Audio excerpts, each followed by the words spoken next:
योगी आदित्यनाथ की मां के बारे में मौलाना अब्दुल सलीम, जो कि बिहार, उत्तर प्रदेश और बंगाल में काफ़ी प्रसिद्ध चेहरा है और इस्लामिक धर्मगुरु है, उसने योगी की मां के बारे में ऐसी आपत्तिजनक टिप्पणी की है कि अब उनके खिलाफ उत्तर प्रदेश की राजधानी लखनऊ में जोरदार प्रदर्शन हुआ है।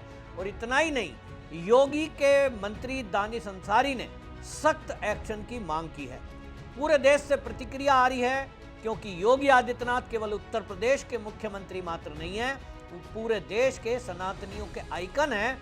यहाँ तक कि मुस्लिम समाज के लोग भी ये कह रहे हैं कि योगी आदित्यनाथ एक महंत हैं, एक संत हैं और एक प्रदेश के मुख्यमंत्री हैं। ऐसे में उनकी माताजी को राजनीति में घुसारने का क्या मतलब है?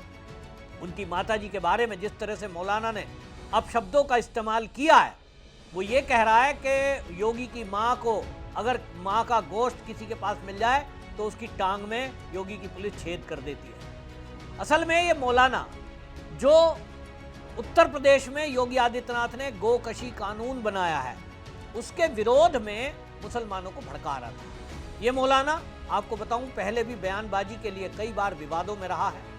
ये मौलाना अब्दुल सलीम अपने आप को चतुर्वेदी कहता है। बिहार, बंगाल और उत्तर प्रदेश में इसका काफ़ी इफेक्ट है। तो मुझे लगता है कि बंगाल में अभी चुनाव होने वाला है और इसको लगता है कि इस तरह की बयानबाजी से ये लोगों को भड़काएगा, और लोगों को भड़काएगा तो उसका फ़ायदा क्या होगा? अब ये किस पार्टी के लिए प्रचार कर रहा है ये बताने की ज़रूरत नहीं है, क्योंकि ये बिहार का जब चुनाव हो रहा था, ये प्रशांत किशोर की जो पार्टी थी, यानी वो जो मैदान में उतरा था, उसके लिए ये ध्रुवीकरण करने का काम कर रहा था। और प्रशांत किशोर की जो कंपनी है आईपैक, अब वो कहता है कि साहब मैंने ये छोड़ दी है, मैं तो अब राजनीति में आ गया हूँ। लेकिन आपको बता दूं कि जो आईपैक है वो टीएमसी के लिए काम कर रही है।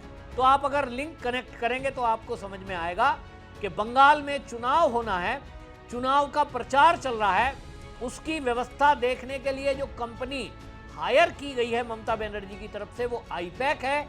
और आईपैक कंपनी का ही जुड़ाव प्रशांत किशोर से है, और प्रशांत किशोर के लिए इसी मौलाना ने कई सभाएं बिहार के चुनाव में की हैं। तो प्रशांत किशोर के इशारे पे ही, या यूं कहें ममता बनर्जी को जिताने के लिए, बंगाल में उनके लिए माहौल बनाने के लिए, मुस्लिम वोटों का ध्रुवीकरण करने के लिए, क्या मौलाना ने इस तरह से योगी आदित्यनाथ की मां का बयान दिया?